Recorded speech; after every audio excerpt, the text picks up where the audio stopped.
Dimensión con Dionisio Gutiérrez. América Latina atraviesa por un momento crítico. El auge económico que experimentó en la última década parece estar llegando a su fin, lo que podría desencadenar consecuencias políticas, económicas y sociales para toda la región, principalmente para los países que se decantaron por el socialismo del siglo XXI. Los regímenes populistas que se instalaron durante la primera década del siglo gozaron de precios altos en las materias primas, lo que les brindó los recursos necesarios para desarrollar programas clientelares que los mantuvieron en el poder durante varios periodos de gobierno. Estos regímenes concentraron gran caudal político, lo que les permitió cambiar las constituciones de sus países para perpetuarse en el poder, amordazar a la prensa, perseguir y encarcelar a los líderes de la oposición, atentar contra la iniciativa privada y controlar la vida de los ciudadanos. El saldo de estos gobiernos ha sido, en algunos casos, la escasez de alimentos, medicinas e insumos básicos, el aumento desmedido en los precios y una fuerte devaluación de sus monedas. En otros casos, las consecuencias económicas no han sido tan dramáticas, pero en todos los países en los que triunfó el populismo, se ha registrado un grave deterioro de las instituciones democráticas. No obstante, la nueva realidad económica que atraviesa la región parece estar debilitando a los gobiernos de varios países de los que abrazaron el populismo en América Latina. En Argentina, después de más de 12 años de kirchnerismo, ha ganado la presidencia el empresario Mauricio Macri, y en Venezuela, las elecciones parlamentarias de diciembre de 2015 le dieron una victoria contundente a la oposición, lo que les ha permitido tomar control del Congreso. En el caso de Brasil, que ha sido gobernado por una izquierda más moderada, la presidente Dilma Rousseff se encuentra en medio de la peor crisis política y económica que ha atravesado el país en las últimas 2 décadas. En la medida que la desaceleración económica se profundice en los países de la región, los cambios políticos seguirán ocurriendo, y es probable que el péndulo ideológico gire nuevamente hacia la derecha, como ocurrió en la década de los 90, después de la debacle económica de los años 80. Sin embargo, independientemente del signo ideológico que gobernará América Latina en las próximas décadas, es imprescindible que los ciudadanos de la región trabajen por construir instituciones realmente democráticas y por erradicar la corrupción que ha estado presente a lo largo de la historia del subcontinente. Los desafíos de América Latina en materia institucional siguen estando vigentes, y aunque hoy en el papel no existen dictaduras declaradas, la manipulación de las instituciones democráticas sigue siendo una práctica común, lo que nos condena al subdesarrollo. Hoy en Dimensión, entrevistamos al reconocido periodista y escritor Carlos Alberto Montaner para analizar la situación política, económica y social de América Latina.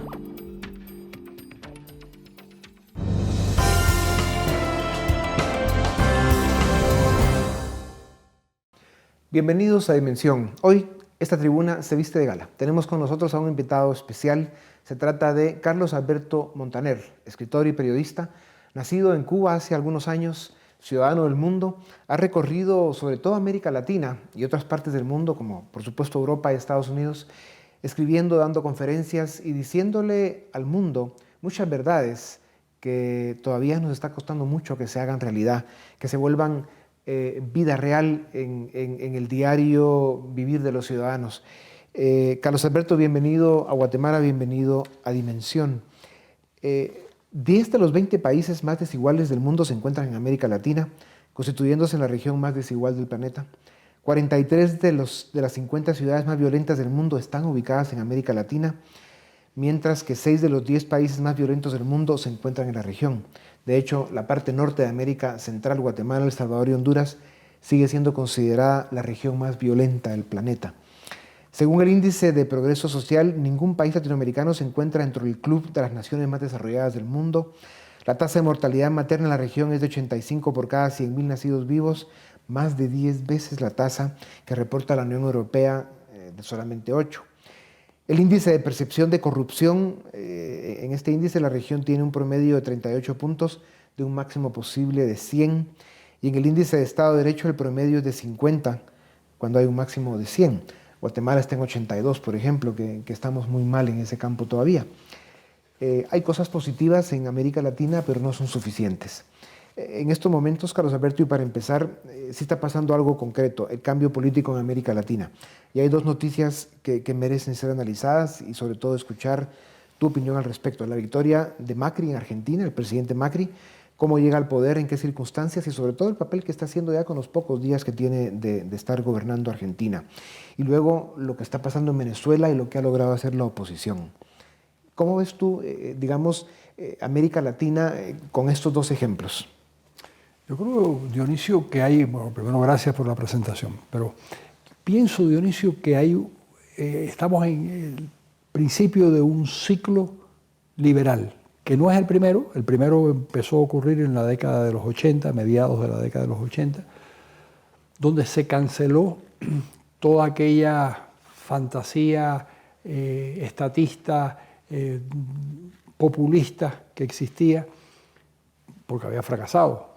Se declaró que había habido una década de desastre económico y había que rectificar. Bueno, ese ciclo liberal terminó con la llegada de Chávez al poder, con el descrédito de alguien como Menem, por ejemplo. Se vio que había habido muchas fallas en la construcción de un ciclo liberal y de países que manejaban las cosas de otra manera. O sea, ahora, de nuevo, estamos ante el desastre de los gobiernos populistas. Lo vemos en Brasil, por ejemplo, donde Dilma Rousseff tiene un nivel de rechazo muy grande. Eso que tú has dicho, que además escuchado así, se da cuenta uno de la profundidad del desastre latinoamericano. Sí. Es decir, América Latina forma parte del mundo occidental. Debió tener un desempeño económico como el de Europa, o como el de Estados Unidos, o como el de Canadá. ¿Por qué este rincón, este rincón del mundo occidental es tan desordenado, tan caótico, tan desastroso? Bueno, no hemos hecho las cosas bien, evidentemente. Y esta oscilación quizás signifique que las cosas pueden ir mejor en el futuro, porque con lo que nos ha ido muy mal es con la visión populista de la política y del Estado. Y en ese marco, ¿qué crees que pasará con Ecuador, Bolivia, Nicaragua, que son los países que han estado en esa órbita populista, que si bien tuvieron una época de coyuntura con materias primas altas, sobre todo petróleo y otros, que es de lo que estos países tienen mucho, gas, ahora que los precios han caído, ya no pueden sostener ese estado populista, donde lo que hacían era, de una forma clientelar, mantenerse en el poder político. Creo que habían hecho, es decir, por ejemplo, Bolivia aumentó del 21% del Producto Interno Bruto, que era lo que gastaba el Estado antes de la llegada de Evo Morales, ahora gasta el 44%. 43 puntos no sé cuánto, es decir, muy cerca del país que más gasta, que es Ecuador. Ese aumento del gasto público se pudo sostener mientras existió, como muy bien dices, el alto precio de los commodities, el petróleo, el gas. Pues una vez que eso desapareció, eso es imposible de sostener y entran en crisis. Yo creo que vamos a ver qué pasa con este test que se está haciendo en Bolivia, el 22 de febrero creo que son las elecciones. Pero ya hemos visto, por ejemplo, lo que pasó en Argentina con Macri. Es decir, Macri también demuestra que hay el inicio de una tendencia. Parecía que era imposible que los peronistas perdieran unas elecciones, o los peronistas de Kirchner, y sin embargo perdieron esas elecciones. Ahora vamos a ver cómo lo va haciendo Macri, que yo creo que empezó muy bien. Empezó tomando las medidas, además tiene razón, es decir, hay muy poco tiempo para hacer cosas, hay que hacer las cosas ya, hay que contar con esos primeros días de gracia que le da la sociedad y vamos a ver si consigue rescatar a Argentina de la situación en la que se encuentra. ¿Cuál sería tu análisis del futuro próximo de América Latina cuando, digamos, si bien hay un momento de rescate con el tema de Argentina, con el presidente Macri, la fuerza que ha ido tomando la oposición en Venezuela, pero sin embargo estamos viendo las materias primas, que es de lo que depende América Latina, están con precios muy bajos. El crecimiento económico que se espera para este año, digamos, también es bajo. La situación en China con un desaceleramiento importante, la crisis continua en Europa, la inestabilidad política que hay en el mundo, el tema del terrorismo. O sea, estamos pasando un momento de alguna complejidad que sobre todo a países que, como ya hemos visto el caso de América Latina, hay poca consistencia y poca disciplina y no hemos logrado construir una cultura que nos permita ser pues, más efectivos en lo que es el desarrollo. Y afrontar las crisis. Ciclos va a haber siempre y crisis va a haber siempre, pero si tenemos una base tan mala, pues vamos a padecer más que los demás, ¿no? ¿Qué puede pasar con América Latina políticamente hablando si entramos en una etapa de Yo creo que esa etapa, esto coincide con es una gran paradoja con un fortalecimiento de las tendencias democráticas y un descrédito de las soluciones de fuerza. Mi impresión es que, por ejemplo, en Venezuela van a tener que salir del chavismo y se va a salir del chavismo, ojalá que sea sin violencia, pero van a tener que salir del chavismo porque está conduciendo al país a una catástrofe tremenda. Es decir, es posible que veamos en una hambruna en el país más rico potencialmente de América y uno de los países más ricos del mundo como consecuencia de la torpeza. Yo creo que a medio plazo las cosas van a ir mejor, pero mientras no imitemos el ejemplo de los líderes de Occidente, no vamos a llegar a ninguna parte. Japón salió de la crisis después del año 45, después de la Segunda Guerra Mundial y de bombardeos atómicos en el desastre, porque decidió imitar lo que había hecho antes en la Revolución Meiji en el 68, en 1868, lo volvió a hacer en el 46, imitar en este caso a los Estados Unidos y convertirse en una potencia de primer orden. Yo creo que el camino está claro. ¿Qué es lo que hay que hacer? Lo que hay que hacer es lo que han hecho los países que han funcionado y que han hecho las cosas bien. Nosotros los latinoamericanos, siempre en la búsqueda de una tercera vía, no hemos hecho nuestra tarea correcta, que era imitar a los países punteros. Si nosotros queremos vivir como viven los holandeses, tenemos que hacer las cosas como las hacen los holandeses, no queda más remedio. Volvemos en un momento para seguir en Dimensión con nuestro invitado especial de hoy, Carlos Alberto Montaner, escritor y periodista.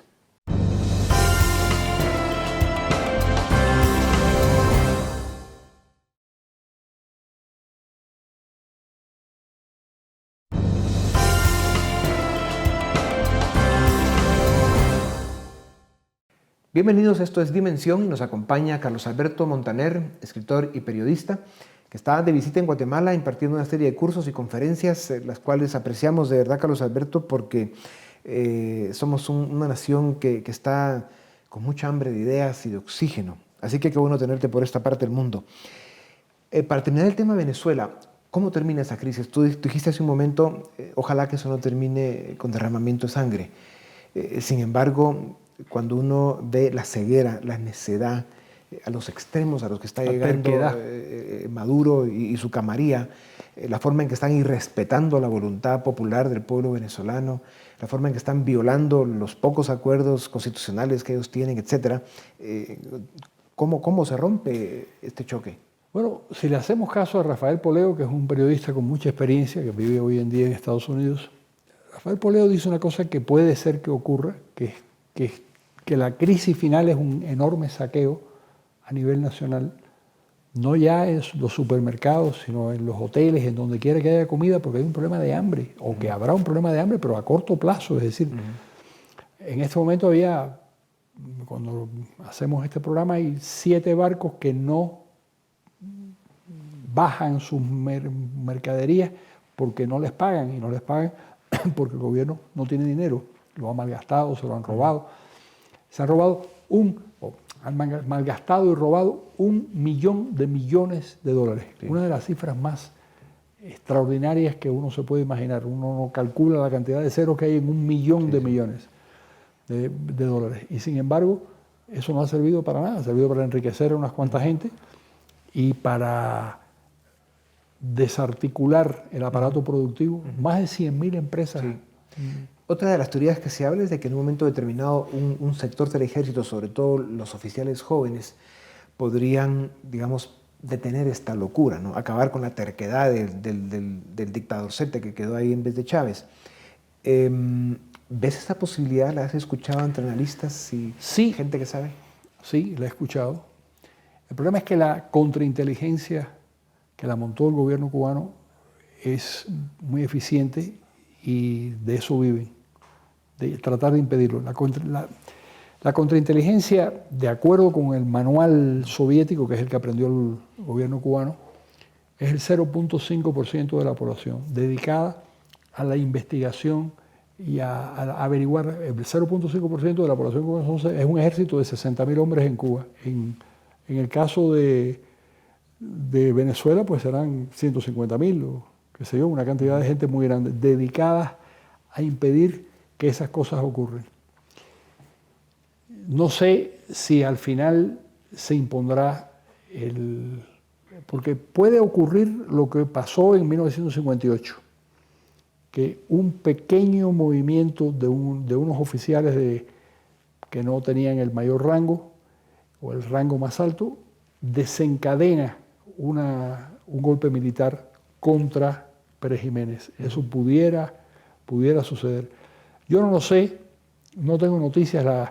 El aparato militar es bastante impermeable, pero sí es una posibilidad, Dionisio, y en ese caso se perdería una oportunidad extraordinaria de cambiar las cosas de otro modo. Es decir, si hubiera un poco de sensatez, el señor Maduro buscaría un acuerdo con la oposición y saldrían por las buenas de ese horror, pero aparentemente no tienen esa vocación. No conoce lo que es la razón. Carlos Alberto, la corrupción es uno de los grandes problemas que afecta profundamente a América Latina. ¿Cómo puede América Latina librarse de este flagelo? ¿Cómo se pueden construir instituciones transparentes que estén al servicio del Estado, de la ciudadanía, al servicio realmente del Estado de Derecho, de la democracia? Guatemala en el 2015, de alguna forma, de muchas maneras, fue un ejemplo para el mundo cuando en un periodo corto de tiempo terminaron el presidente, la vicepresidente, una serie de funcionarios de gobierno en la cárcel, varios diputados al Congreso procesados, en fin, y el desmantelamiento de algunas redes de corrupción que realmente, y todo en forma pacífica, sin haber ni siquiera tenido paredes pintadas en las calles. Fue un movimiento cívico extraordinario. ¿Cómo puede servir esto a Guatemala, primero? Y segundo, ¿cómo hace el resto de América Latina para librarse? Bueno, las transformaciones que yo he visto en el mundo, y además incluso participé en Tufts University en una especie de seminario, un seminario muy grande sobre las transformaciones, y donde algunos de los partícipes en diversos cambios importantes iban a contar su experiencia. Y en todos los casos hubo una cúpula de gente dedicada al cambio, generalmente joven, que se decidió a cambiar las cosas en sus países. No fue un movimiento de abajo hacia arriba, sino un movimiento de arriba hacia abajo. Si en Guatemala las cosas han sucedido de otro modo, es interesante, pero hará falta una dirección política. Hace falta un grupo político que sea capaz de entender que la transformación de un país no se hace en 4 años, sino se hace en 20 años. El cambio en Corea, el cambio en Taiwán, todos los cambios que nosotros hemos visto han sido la consecuencia de varios periodos presidenciales y de una continuidad. Una continuidad y una élite que sabe a dónde quiere ir y a dónde quiere llegar, y un plan país. Yo no sé si eso existe. Hicieron una cosa muy inteligente en Guatemala, que fue empezar una nueva vida política y una nueva vida cívica, pero existe un plan, existe un proyecto país para los próximos 20 años. ¿Quién lo tiene y hacia dónde vamos? Yo no lo sé, quizás lo sabes tú. Yo quisiera saberlo. Pero bueno, hay varios esfuerzos que van en ese camino. El objetivo es que se concreten, ¿verdad? Y eso es lo que falta ver todavía. Tú mencionaste Brasil hace un momento y tal vez sería interesante comentar por qué razones dejó de ser Brasil lo que fue en un momento, ¿no? Una razón, un motivo de esperanza. Se miraba que era es el gran país de América del Sur, como una potencia económica. Hace un rato mencionaste a Dilma Rousseff y la cantidad de rechazo que tiene de la población por todos los escándalos. Tiene un apoyo del 9% de la población. Así es, algo insólito, ¿no? Algo insólito. Bueno, ahí lo que ocurrió es que desde la reforma, que fue una reforma muy inteligente planteada por Fernando Henrique Cardoso, afortunadamente Lula da Silva no la desmontó. Lo agarró eso que señalabas hace un rato del precio de los commodities, el precio del petróleo, el precio y el gran cliente chino. Los negocios de Brasil eran básicamente con China, pero por cada punto que dejaba de crecer la economía china, se reducía 2 puntos la economía brasilera. Quiere decir que se afectaban tremendamente. Y hoy en día China pues está en medio de una crisis que no sabemos a dónde puede llegar. Es posible que haya hasta una burbuja, una burbuja inmobiliaria en China a otra escala, pero semejante a la que padeció el mundo desde el 2008 en adelante, y de la cual todavía no hemos salido del todo. Bueno, los chinos es posible que estén empezando un proceso de esa naturaleza, y eso va a tener unas consecuencias enormes en América Latina. Yo creo que el caso de Brasil, también hubo una vocación por parte de los norteamericanos bastante ingenua de pensar que Brasil podía desempeñar el papel de gran potencia regional y defender la democracia liberal. Ese no era el objetivo. La democracia brasilera era una democracia frágil, manejada por gente que no cree en la democracia. El principal asesor que tuvo Lula da Silva fue un hombre adiestrado por los servicios cubanos que le hizo una cirugía plástica cuando llegó exilado a Cuba y lo devolvieron con un nombre distinto a Brasil. Esa persona, después del inicio de la democracia, le contó a su mujer quién era él, porque ni siquiera su esposa. Dijo: yo soy un agente de la inteligencia cubana, esto fue lo que me hicieron, y este señor hoy en día está preso por corrupción. El otro personaje que maneja la Cancillería, que maneja Itamaraty, García de apellido, no recuerdo ahora el nombre, tampoco es un demócrata, ni mucho menos. Es una persona muy cercana a los planteamientos, a la visión de los soviéticos, cuando existían los soviéticos. Así que Estados Unidos esperara que con ese equipo se pudiera convertir Brasil en la gran potencia democrática del continente, a mí me parece una ingenuidad. Sí. Y en el caso de Brasil, claro, la corrupción desbordada, las malas decisiones económicas, pues tienen a Brasil en una crisis peligrosa hoy, ¿no? Porque Dilma Rousseff podría estar a punto de caer como presidente y luego la sucesión política no está clara. Bueno, es posible que el poder vaya al centro derecha, que se desplace hacia el centro derecha. Y veríamos una especie de Fernando Henrique Cardoso de nuevo, pero ya no con Fernando Henrique, pero las mismas ideas. Yo creo que el Partido de los Trabajadores va a perder el control del país, porque los escándalos, la corrupción tiene ese efecto de descrédito profundo del sistema y del equipo de gobierno, y eso está pasando en Brasil de una manera clarísima. Así es, clarísimo. Carlos Alberto, otro país que está dando noticias es Chile. De momento pareciera ser que la presidenta Bachelet le quiere dar algún giro, ¿no?, al modelo económico y las políticas que han hecho de Chile, el gran país que es el referente en América Latina. ¿Logrará el actual gobierno de la presidenta Bachelet modificar seriamente el modelo chileno? ¿Dónde crees tú que termina esto? ¿O realmente Chile sigue en el camino de convertirse probablemente en el primer país desarrollado en América Latina? Bueno, ahí pasó una cosa parecida, es decir, es la corrupción a otra escala, pero la corrupción lo que ha frenado un poco la capacidad de acción de la presidenta Bachelet. Pero es verdad que hay aquella cosa que todos decíamos de que Chile, o que todos decíamos, decía yo, decía unas cuantas gente, algunos chilenos, amigos míos me decían que yo estaba equivocado y probablemente ellos tenían razón.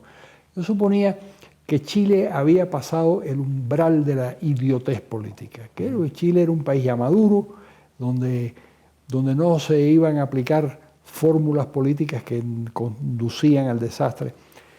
Y Cristiana Roulet, que es una persona que tú conoces, que fue el gran ministro de Sebastián Piñera y un experto en desarrollo, Cristiana Roulet me decía que yo estaba equivocado, que había un trasfondo populista en la sociedad chilena que podía aflorar en cualquier momento. Bueno, pues parece que eso ha surgido de nuevo.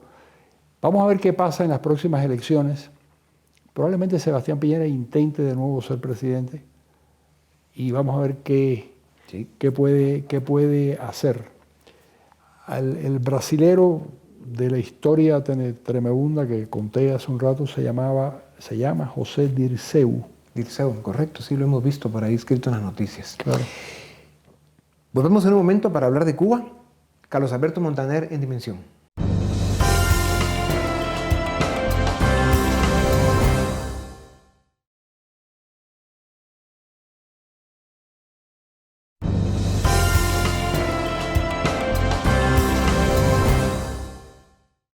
Bienvenidos, esto es Dimensión. Nos acompaña Carlos Alberto Montaner, periodista y escritor de gran fama internacional. Está en Guatemala, como ya dijimos, impartiendo conferencias y dando unas clases para ayudarnos a entender qué está pasando en el mundo. Carlos Alberto, el futuro de Cuba. ¿Cuándo termina finalmente la dictadura de los hermanos Castro? ¿Cómo ves tú este arreglo que hizo con Estados Unidos o Estados Unidos con Cuba? ¿Realmente es una cosa transparente? ¿Hay una voluntad del modelo cubano de cambiar? Bueno, no es lo que dice el gobierno cubano. El gobierno cubano insiste en que ellos tienen el régimen perfecto del planeta, que tienen el sistema político tan adecuado que el 99% de la gente los apoya, y además que llevan 57 años apoyándolos. Fidel va a cumplir 90 años, Raúl va a cumplir 85, es decir, son muy ancianos. La generación que hizo la revolución se están muriendo. Hace poco se murió Pedro Miretes, que era uno de los líderes. Se van muriendo por razones de edad. Yo creo que el presidente Obama se equivocó en pensar que el engagement, el abrazar a su enemigo, lo iba a convertir. Lo iba a convertir si hubiera en ese enemigo una voluntad de cambio, pero no la hay. Ellos han dicho una y otra vez que no van a ceder, que ellos están convencidos de que tienen la razón y que Estados Unidos es el poder que durante mucho tiempo se equivocó y hizo las cosas mal, y quien tiene que rectificar es Estados Unidos. Entonces, cualquier concesión a una dictadura que está plantada en esa posición, a mí me parece que es un error. ¿Y te da la impresión de que lo que está haciendo la dictadura cubana es caminando hacia el modelo chino, o sea, una especie de apertura capitalista, pero con dictadura política? No, ellos inventaron un modelo en la década de los 90, que Fidel Castro es el que de alguna manera lo diseñó, y se han atenido bastante cerca de esas ideas. Ese modelo consistía en pedirles a los inversores extranjeros que se asociaran con el gobierno cubano para explotar a la mano de obra trabajadora cubana. Pero no eran empresas privadas, eran empresas mixtas entre el Estado cubano y los inversionistas extranjeros. Aquello no da resultados, pero no da resultados si el propósito era sacar de la miseria el pueblo cubano, porque eso se puede lograr solo con una economía libre, donde los emprendedores funcionan, donde se crean unas redes comerciales auténticas entre la población civil, y sin embargo nada de eso existe. Hay unas conferencias que dio en Cuba un economista cubano del sistema, donde plantea el objetivo. El objetivo es el gobierno conservará el control de 2.500 empresas medianas y grandes, que explotará de acuerdo con los inversionistas extranjeros.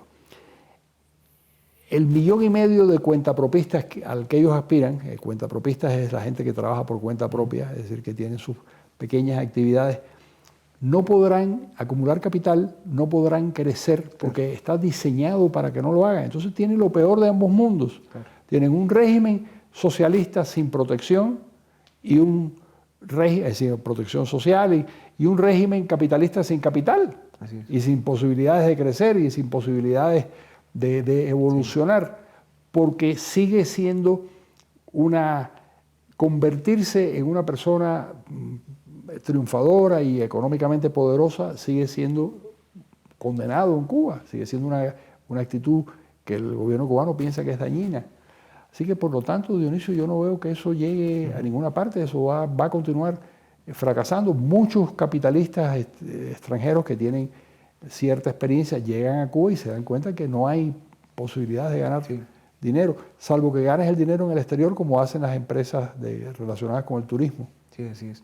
De hecho, los primeros indicios o la información que se tiene ya de gente que ha ido a hacer alguna exploración a Cuba, el resultado es ese, o sea que faltan algunos años todavía para que veamos al pueblo cubano salir de y tienen que morirse los Castro y tiene que desaparecer esa generación que ni siquiera puede hablar de ese cambio porque durante toda la vida han estado negando la posibilidad de que la democracia sea una cosa positiva, que la economía de mercado sea positiva, y no hay más solución que el pluripartidismo, la democracia y la economía abierta y una economía de mercado, y eso ellos no creen en eso. Sí. Carlos Alberto, Centroamérica, una región pues, que ocupa el espacio central del continente americano, con 5 o 6 países, sobre todo Guatemala, Salvador, Honduras, con muchos atrasos, con muchos rezagos, con niveles de pobreza vergonzosos, mucha violencia, como ya vimos, sus temas económicos no funcionan, las economías crecen muy poco. ¿Por dónde ves el camino de salida? Bueno, lo que yo estoy viendo en Guatemala y estoy viendo en Honduras es la construcción de protectorados, donde el gobierno de los Estados Unidos, a través de organismos internacionales, de alguna manera trata de inyectar en el país o en los países una especie de estabilidad política y estabilidad económica. ¿Por qué? Porque por lo que les conviene a ellos. Lo que les conviene a ellos es que no haya 60.000 niños en la frontera, cruzando la frontera. En fin, están tratando de proteger sus propios intereses, generando una forma de conducción política en el país que sea que funcione y que además genere ingresos y que genere expectativas. Sí. Ahora, eso, curiosamente, lo que estoy viendo en Guatemala es que tiene bastante apoyo. Sí. El discurso de la soberanía ahora no funciona. Sí.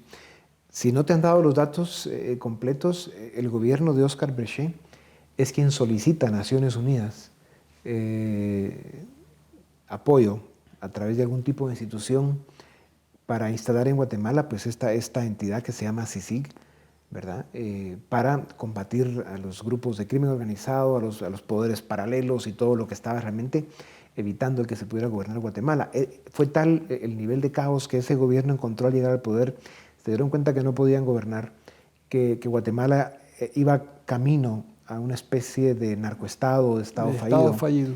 Y entonces Naciones Unidas pues, organizó una propuesta, se discutió y se instaló CICIG en Guatemala. Los primeros 2 comisionados, ahí hubo aprendizaje, hubo errores, tal vez algunos aciertos, pero sobre todo el comisionado actual realmente ha sido ese esfuerzo por el comisionado actual con algunos apoyos nacionales que se han hecho los logros importantes en combatir la corrupción y desarmar estos grupos criminales. Pero eso no era lo que tenía Berger previsto, es decir, era combatir otros tipos de delitos, no ese, ¿no? Bueno, esos y otros, ¿no?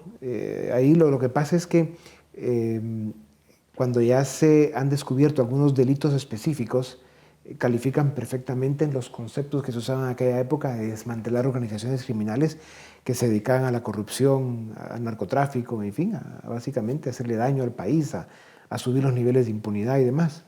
pero está en el contexto, fue una cosa pedida por el gobierno de Guatemala, instalada por Naciones Unidas con acuerdo del gobierno de Guatemala, aprobado por el Congreso. Y claro, lo que pasa es que la comunidad internacional, en el marco del 2015, cuando se destapan, gracias a las investigaciones principalmente de esta organización de Naciones Unidas, se destapan todos los eventos de corrupción, pues hay un gran apoyo de la ciudadanía, ¿no? Y la comunidad internacional. Y de la comunidad política también. Bueno, de una pequeña parte de la comunidad política, la que no está involucrada, no es parte de estos esquemas de crimen organizado y corrupción. En el año, si no recuerdo mal, 1919, un presidente de Nicaragua, Adolfo Díaz, pidió que convirtieran a Nicaragua en un protectorado. ¿Sí? Eso, de alguna forma, es lo que... Es decir, ya no se trata o sí se trata de un Estado fallido, un Estado fallido que quiere organizarse de una manera razonable y pide ayuda internacional para eso. El problema es que lo logrará. La clase no revivirá en algún momento el discurso de la soberanía y el discurso del nacionalismo.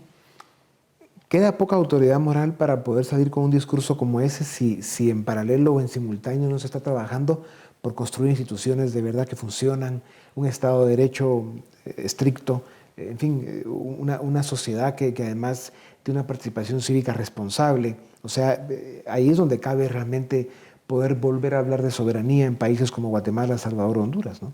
Porque han sido países, o somos países, que hemos cometido muchos errores, ha habido poca consistencia, poca disciplina, y se ha permitido que una clase política dominante, con las honrosas excepciones de siempre, pues hayan realmente llevado al país a una situación de ¿Hay algo caos. parecido al CICIG en Honduras? Todavía no, pero hay varias iniciativas que buscan el que se organice ahí un esfuerzo similar. ¿Y en El Salvador? El mismo caso. No hay nada, pero también hay iniciativas y propuestas para que se haga. Claro, por parte de quienes gobiernan hoy en ambos países, mucho rechazo a eso porque toca sus intereses. Volvemos en un momento para seguir en Dimensión. Carlos Alberto Montaner, periodista y escritor, está con nosotros.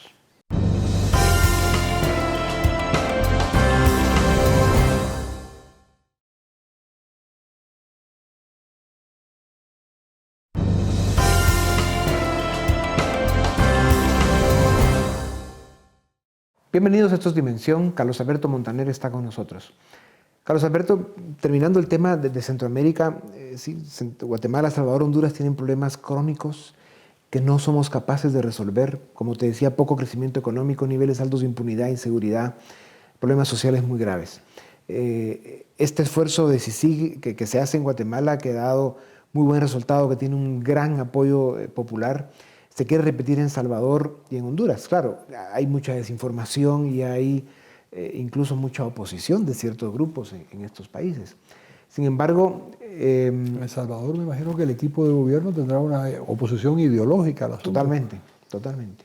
¿Ves tú que un esfuerzo como esto, en una forma temporal, si hay conciencia en la sociedad, sobre todo en sus élites, de que tienen que construir un Estado funcional con instituciones respetables? Bueno, y eso ha ocurrido en el pasado, después de la Segunda Guerra Mundial. Esa es la historia de Japón, la historia de Alemania, la historia de los países derrotados, que es donde desde el exterior se puso una cierta presión y se creó un modelo y se hicieron las cosas correctamente. El Plan Marshall, de alguna forma, también fue un caso de esto, ¿no? Que hubo apoyos específicos. El Plan Marshall fue un apoyo, y precisamente por lo que había pasado en la Primera Guerra Mundial, que la segunda salió del mal manejo de la posguerra, la posguerra de la Primera Guerra Mundial. Hicieron cosas como el Plan Marshall, como bien dices tú, pero hicieron más cosas. Y trataron de ayudar a los partidos políticos que de alguna manera representaban a la democracia para evitar que el comunismo se apoderara de ellos. Eso fue el caso de Italia, fue el caso de Francia, donde los partidos comunistas de Italia y de Francia eran de una extraordinaria fortaleza, eran muy grandes, y la presión de los Estados Unidos impidió que esos países fueran conquistados por el estalinismo. Yo no tengo nada en contra, es decir, me parece que el reconocimiento de que las cosas van mal y de que hace falta una muleta exterior para poder defenderse me parece perfecto, siempre y cuando sea provisional. Eso. Es decir, no puede de una manera permanente sostener la gobernabilidad de los países del Triángulo Norte de Centroamérica por medio del apoyo exterior, porque al final eso es muy negativo. Claro. Nos convierten en inútiles, ¿verdad? O sea, hay evidentemente la necesidad de un proceso cultural importante que nos haga rescatar una serie de valores que evidentemente se han perdido. Si tuvieras que escoger uno o dos países de América Latina que tú pudieras decir son países que van bien, que están haciendo las cosas bien y que nos van a dar sorpresas positivas en los próximos años, ¿hay uno o dos países que te puedan dar esa imagen? ¿Cuáles serían? Bueno, hay síntomas en Chile de la recuperación del camino del desarrollo y el camino hacia el primer mundo. Chile tenía ya más de 22.000 dólares de ingreso per cápita, es decir, ya estaba en el umbral más bajo del desarrollo en Europa, que sería Portugal, Grecia, qué sé yo, 22.000 dólares. Es una cosa muy considerable. Los países mejor organizados siguen siendo las democracias, a pesar de encontrar algunos elementos negativos, como en Uruguay. Uruguay es un país que yo veo con posibilidades de salir adelante. Panamá es un país que está haciendo las cosas bastante bien, a pesar de que el presidente lo primero que hizo fue una especie, además lo había prometido durante la campaña y quizás lo votaron por eso, lo que quiere decir que está presente en ese país todavía una mentalidad populista. Lo que prometió fue un control de precios y lo llevó adelante, eso me parece absurdo. Sin embargo, está creciendo, está bien, hay síntomas de que las cosas van en buena dirección, pero realmente, Dionisio, no es para tocar las campanas. Exacto. O sea, evidentemente América Latina sigue siendo una región del mundo a la que le faltan muchos kilómetros por recorrer y corregir muchos temas y fortalecer una cultura de Estado de Derecho, democracia, libertades civiles, etc. Y la convicción, es decir, hace falta que acabemos de aprender que si no creamos un tejido empresarial denso, con valor agregado, con tecnología, con ciencia, para lo cual se requiere un gran capital humano, no vamos a llegar a ninguna parte.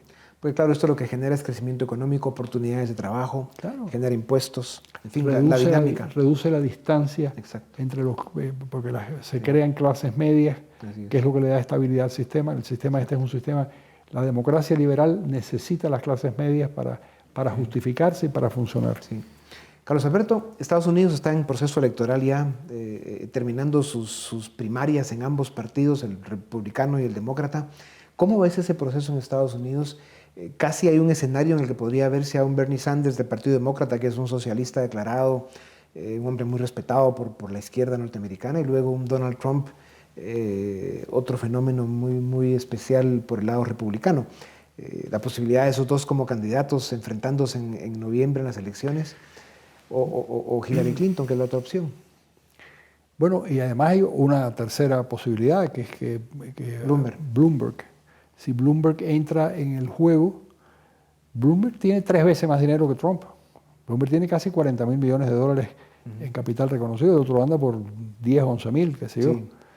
Pero, y además ya fue 3 veces alcalde de Nueva York y lo hizo muy bien. Pero probablemente no gane y probablemente le dé la victoria a Trump, lo cual no sería nada bueno ni para Estados Unidos, ni para América Latina, ni para el mundo, porque Trump tiene unas características que yo creo que lo hacen, la promesa detrás de Trump es de un pésimo presidente. Porque es un hombre muy autoritario, es un hombre que no practica ninguna suerte de cordialidad cívica, no sabe cómo tratar ni a sus adversarios, a veces no sabe ni cómo tratar a sus partidarios. Es un exitoso hombre de negocios, pero eso, tú conoces muchos hombres de negocios exitosos que no pueden gobernar, pues no tienen la capacidad. Gobernar es otra cosa. no se requiere la habilidad para hacer mucho dinero, ni mucho menos. Es otra cosa totalmente diferente que requiere una visión general. Trump es un hombre bastante ignorante fuera del mundo empresarial en el que él se mueve. Es un hombre que está muy incómodo cuando se habla de los temas internacionales, cuando se habla de los temas de gobernabilidad, no conoce. Claro. Y su táctica es somatar la mesa. Y decir que va a tirar bombas por todos lados. Y que va a matar a los chinos, va a hacer un apareo, a los rusos, a los rusos, no sé qué, y que va a hacer, y que va a obligar a los mexicanos a pagar por el muro. Unas bravatas que no... Sí, es complicado. Es complicado. Yo creo que tiene posibilidades, pero espero que lo frenen.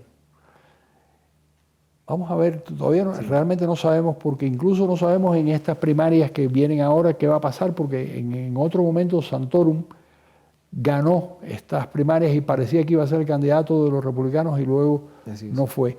Si llegaran a la convención republicana o a la convención demócrata sin un claro ganador, entonces veremos qué va a pasar, porque entonces esa convención es la que va a elegir y los compromisarios de esa convención son los que van a elegir a los candidatos. Y vuelven a tener entonces alguna oportunidad Jeb Bush, que es una persona con bastante experiencia y con bastante sentido común, o Marcos Rubio, que también es un tipo que funciona dentro del mainstream. A mí no me gusta Trump, evidentemente. No me gusta tampoco Ted Cruz. Me parece que esa cosa religiosa no me parece que es la manera de... Además, la personalidad de él no me resulta... yo no votaría por él. Ahora, en Estados Unidos hay la fortuna de que las instituciones permiten tener un mal presidente, un pésimo presidente, y las instituciones lo moderan. Ni siquiera Trump podrá hacer lo que le dé la gana. Una vez que si llega a la Casa Blanca, será frenado por esas instituciones norteamericanas. Espero que eso ocurra. En los segundos que nos quedan, Carlos Alberto, hay muchas predicciones fatalistas de lo que puede pasar en el mundo en el 2016-2017. ¿Cómo crees que terminamos este 2016 en el mundo? Yo creo que yo no veo que haya una hecatombe, ni mucho menos, porque la capacidad de los terroristas de generar conflictos y de generar problemas ocupa más prensa que realidad. Es decir, pueden matar 60 personas en París y 150 en Londres, pero eso genera una conflictividad grande, pero realmente eso no destruye ni el funcionamiento de los países, ni de la democracia, ni mucho menos. Así que yo no creo que por la vía del terrorismo islámico, que es lo más vistoso que nosotros podemos esperar, yo no creo que se vaya a producir ningún tipo de hecho que desencadene un cambio muy importante. Ahora, si se produce un colapso económico en China, eso puede tener una importancia extraordinaria. Que nos haga pasar un mal rato al resto del mundo por un buen tiempo. Así es. Pues Carlos Alberto, muchas gracias. Como siempre, es oxigenante escucharte y poder platicar contigo y reflexionar sobre las cosas que nos pasan, sobre todo en América Latina. Esperamos verte pronto por acá otra vez. Muchas gracias, Dionisio, por invitarme a tu programa. Hasta siempre. Gracias a ustedes también por habernos acompañado una vez más. Nos vemos la próxima semana. Los dejamos ahora con Dimensión Redes.